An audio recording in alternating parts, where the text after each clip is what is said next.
Welcome to the NST Focus podcast. I'm your host, Ken Kane, and today we are talking with the director of the Northwest Senior Theater show coming up in May, Battle of the Bandstands. This is Lennon Smith. Lennon, thanks for being here today. So we're going to talk a little bit about you, and we'll talk a little bit about the show as we progress through this podcast. Let's start with you, though. You're a relative newcomer to Oregon. Give us an idea of your background, where you're from, and how you caught the theater bug. Well, I'm from California. I'm a California girl, and I've been singing and dancing since I was a kid. I have an undergrad BA degree in theater arts with an emphasis in directing, and I taught junior high and high school drama and English, and directed a lot of plays with the teenagers. And then I changed careers, and but never gave up theater. So I was always directing and acting after work, which is nice with the Northwest Senior Theater that we get to rehearse during the daytime because we're all retired. So I love directing. I've also done a lot of acting and singing. And directing just really meets my needs. So some folks say they're married to the theater, but in your case, that's literally true. You met your husband on stage at a show, right? Yes, we met in a musical called The Boyfriend, and we joke about how some people have mixed marriages because one person isn't in theater and one person is, because it's kind of like being in different churches. And so since we both do a lot of theater, we understand the commitment and the work that goes into it, and we're really good at supporting each other because he does so much tech and acting, and I can do the directing, and I don't know how I'd do it without him. Never a crossword between you? Well, sometimes it gets a little heated, but most of the time he takes direction very well, and he's very obedient. Hey, tell us about the current production at NST, Battle of the Bandstands. Well, I was thinking I would do a spoof on American Bandstand. And then my good buddy Ken said, wait a minute, I've got a better idea. Why don't we have Lawrence Welk in and do a Battle of the Bandstands instead of just American Bandstand? Well, I thought that was a great idea. So you have written a script that includes both, and so we can have the two genres, which really expanded the music we could include. That's true, yeah. And it could really expand all of the stuff that actors could do as far as different styles of music and dancing. So it's really worked out beautifully.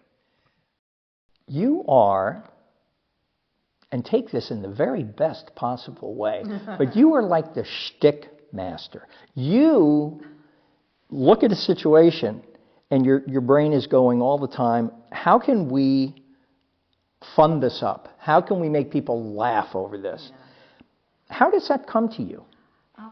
Oh gosh. That's a great question. In the moment, and when I see who I have to work with and what kind of comics I have, and I have a lot in this group, then I try something and they laugh or they think, oh, that looks really funny. And so I know that if I get that kind of reaction from the performers, that it's a good idea. Also, my husband's a really good comic, and if he thinks it's funny, it's funny. I should mention that George, your husband, is playing Lawrence Welk in the show. Yes. And I like his lilting accent. It's going to be fun. Well, the nice thing about writing our own show is that you can add as you go and you can make things up as you go because there isn't a script that, although I like having a script, that we have to follow, strictly. So everything, about 10 rehearsals in, just about everything's been going pretty well, but every now and then you get a curveball. We had a curveball today. We've had a curveball a couple of weeks ago when a cast member broke her wrist. We had something happen today with an unfortunate fall during the rehearsal. How do you keep people focused in a situation like that when they're way out of character, and they are absolutely concerned with what's going on in front of them? Well, it's kind of like everybody jumps in survivor mode, and everybody just really taking care of each other. as a group. And there's so many things that can go wrong when you're over 60 and over 70. I'm constantly adjusting as people go out to get a hip replacement or they break their arm, and healing takes longer for us. We had a fall today and everything went fine, though. We had a nurse nearby that did triage, and the EMTs came. I'm sure she'll be back. We learned from that it's probably good not to do dancing in shoes that can stick to the carpet. And this group is doing such a good job. This is my 4th show with this group. And the other shows have been good, but there's something really different and special about this group. I think at first we expected about a dozen people to show up, and twice that many people came. And they're just lovely people, each and every one. Yeah. So you've performed in the past, even in your time at NST. And sometimes you're performing during rehearsals, after the fall, for example. I can't resist. But these days you're primarily directing. What is it about directing you like so much?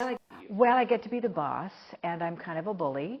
And the last time, I've done a lot of performing and a lot of musicals and plays. And one of the last plays I was in was Sound of Music.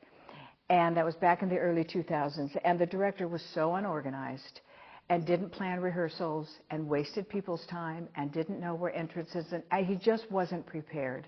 And I said, that's it. I have to be in charge from now on, so that I don't waste people's time, and I plan rehearsals carefully, and I know what I'm doing, and because I was so frustrated as a performer. Yeah. Mentioned this is your 4th production with NST, spanning a couple of years.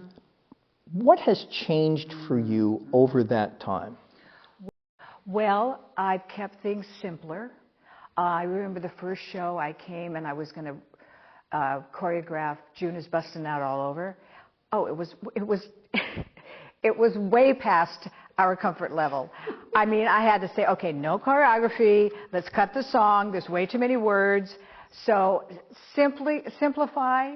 This isn't a group that I can do lots of big dance numbers. Not with people with 2 left feet like me, that's for sure. It's so much easier for me, too, to just make it simple, to make sure everyone has the lyrics, to be patient, more patient with people, to find ways to help them memorize.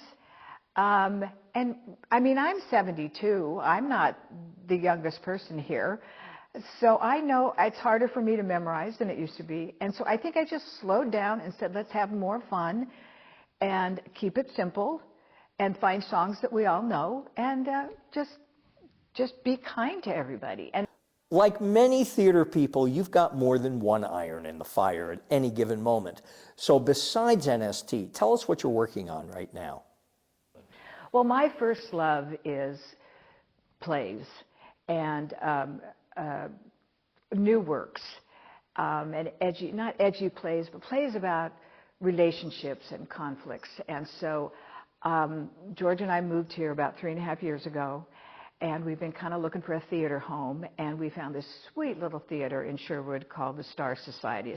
And it's a little black box theater that used to be a yoga studio, and we discovered it one day walking around town, and Pam Whitchurch is the executive director there. Got a hold of her, submitted some plays, and a couple of the theater groups around didn't like the plays I was submitting, but Pam did. So I'm in rehearsal for Come Back to the Five and Dime, Jimmy Dean, Jimmy Dean. So it's a traditional play in a black box theater, different from NST. And it will be up and down before NST show even opens. So on Mondays, I'm at NST in the morning and Star at night, and Tuesdays I'm at Star, Wednesdays I'm at both, Thursdays I'm at Star. The other day I'm also a singer at the King City Music Club, and the other day I was coming to rehearsal here, and I turned left on Durham because I forgot where I was supposed to go that day. So I'm tired but exhilarated, and George is my stage manager at Star, and he knows better than anyone how to be a good stage manager. So once again, I couldn't do it without him. We're almost done, but I want to give you one last opportunity to tell the folks about Battle of the Bandstands, and I will provide the basic stuff. It's May 7 to 10 at Rise Church in Tigard, and it's a 2 o'clock matinee performance every day, and we'd love to see you there. What are they going to see? You're going to have so much fun with Rock Around the Clock and all the good bandstand songs and Duke of Earl and Leader of the Pack. And then on the other end with Lawrence Welk, you'll see some of those lazy, hazy, crazy days of summer and more traditional stuff that you sat around and watched with your family on Sunday nights. And so there's a little something for everybody. Don't miss it. It's really adorable.